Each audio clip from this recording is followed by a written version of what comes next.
So this chapter's called Sound, and you might have been thinking to yourself, well, yeah, the trumpet makes sound, but what is it about? It's actually about the fact that the sound you're going to make on the horn comes from you, not from the instrument. And whilst we all sort of accept and go, oh yeah, different people sound different on the same trumpet, it's a lot more than that. This has to do with everything that comes out of the end of the instrument, what pitch it's going to be, the texture of the sound, the volume of the sound. Now, pre-hearing is a thing I'd like to talk about. If you've heard of this before, you know that it means to hear the sound before you play it. It's amazing how many times we might pick up the instrument, start blowing a note, and the first time we hear it is when it comes out the bell, when everybody hears it. It's not a good thing. You actually need to hear before you play what it is you're going to do. And a lot of us would do that by hearing the pitch. Now, if I have this note, you would hear in your mind before you play, da, that same pitch, okay?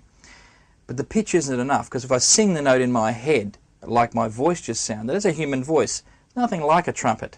It'll give me the right pitch, and that helps if you're trying to pitch a certain note. But what about what sound I'm going to get? Is it going to be a breathy sound? Is it going to be brassy? How loud will it be? Everything about the sound I need to pre-hear. I'll let you in on something I do hear.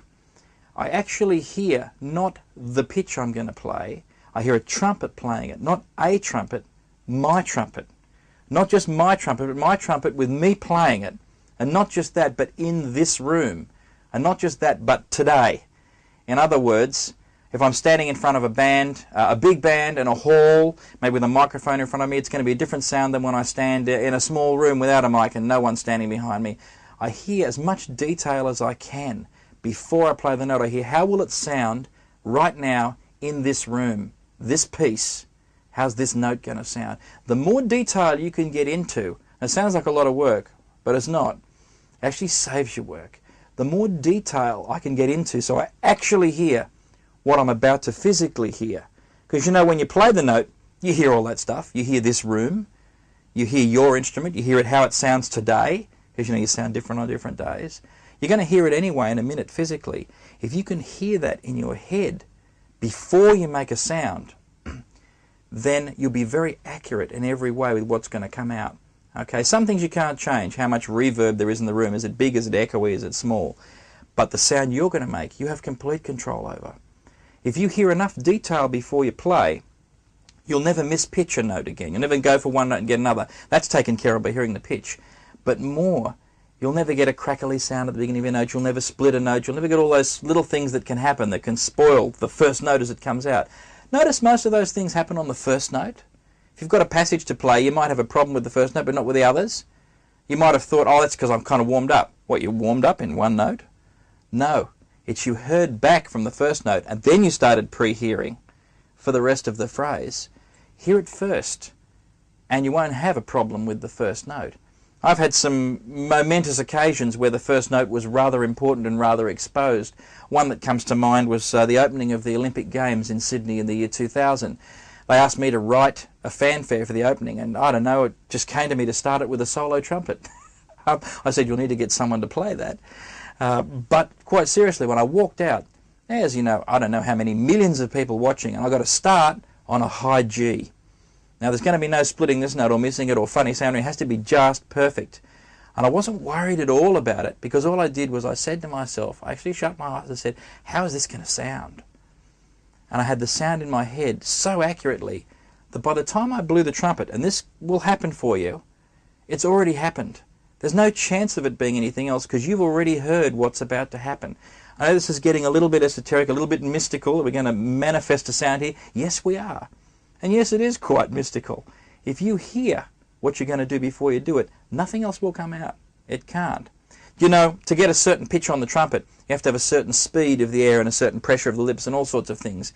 No one, not the greatest trumpeter on the earth, can tell you what the speed of the air is, like in meters per second or whatever measurement you like, or what the pressure is in Newton meters of your lips. They don't know. They just know how it feels. And so feelings for us are connected to things, and here's where it comes in with the pre-hearing.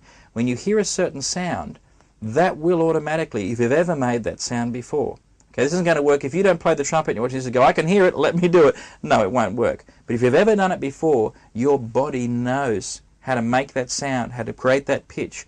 Once you have, you get a feeling from it. All you do is pre-hear it and it will create that feeling again. It works. What happens is we mess it up by interfering and sort of saying, I want you to be a bit tighter tonight, a bit more air or something. Start thinking about the components individually. Focus on the sound you want. Leave all that technical stuff to your subconscious, if you like, to your body, to your memory of feeling. Doesn't matter how you think about it. You, as in your conscious mind, should be focused on what sound I'm about to hear. And that's what will come out of the end of the instrument every time. Now, if it doesn't work for you right away when you pause this and try it, that's because you're not used to it yet. And what you're still doing probably is interfering, I call it, like thinking about things when you play. I don't think about much at all. All of the information I hope you're going to get out of watching this DVD, I want you to think about when you're not playing. When it comes time to play, stop and just make the sound. Okay. So, just to recap about this sound thing, the most important thing is to have the sound in your mind. Now that may mean, before you play in a room, going and blowing a few notes. I sometimes do that and have a listen to the room so I can be really accurate, so it doesn't surprise me, so I can be accurate. Okay? It may mean sometimes, that's the biggest value of a warm-up. Okay, get used to your sound today. When it comes time to actually play, just hear it in your mind first in as much detail as you can. This is like anything else, it's practice. You'll get better at it. And eventually you'll be able to hear the spit, if I can put it like that, that's in your trumpet before you even blow a note. And that way, every time you play, you will be creating the sound. There's nothing random about it. I'll blow and I'll see what happens here. Because you know what? If you blow this instrument, wait to see what happens.